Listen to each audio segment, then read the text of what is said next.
Balaji recording studio Laukha बाजार सुपौल।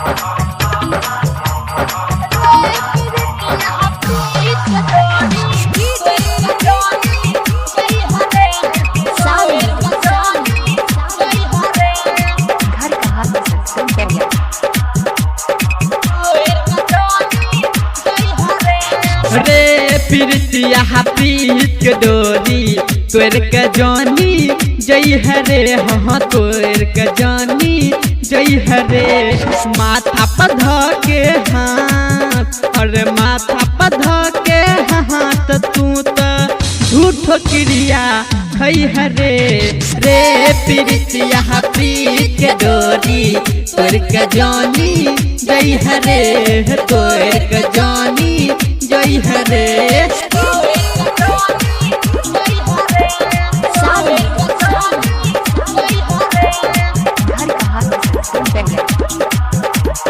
तोरे चलते कलम तुरनी छोरनी पढ़ाई रे मौका पे धोखा दी है जन अरे बनी हर जाई रे तोरे चलते कलम तुरनी छोरनी पढ़ाई रे अरे मौका पे धोखा दी है जन अरे बनी हर जाई रे अरे पागल प्रेमी होई अरे पागल प्रेमी होई रे पगली ऐसे जनतर पावरे रे प्रीतिया प्रीत के डोरी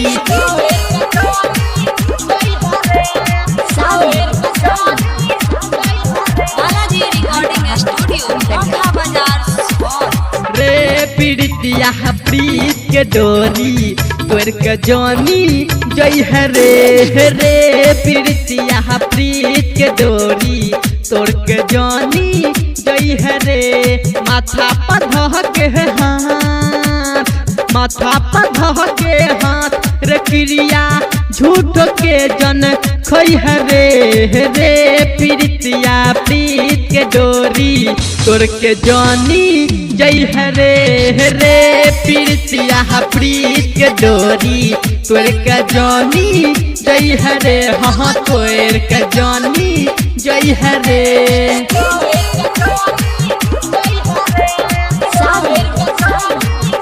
बालाजी रिकॉर्डिंग स्टूडियो लौखा बाजार सुपौल। राकेश दीपेश बिहारी रहे ले अमीर मुरली के संग लागल बा जन्म जन्म के प्रीत राकेश दीपेश बिहारी रहे ले अमीर मुरली के संग लागल बा जन्म जन्म के प्रीत पप्पू पपलस ह अरे पप्पू पपलस ह ए जानू दिलवा जन दू खई हरे जो प्रीतिया प्रीत के डोरी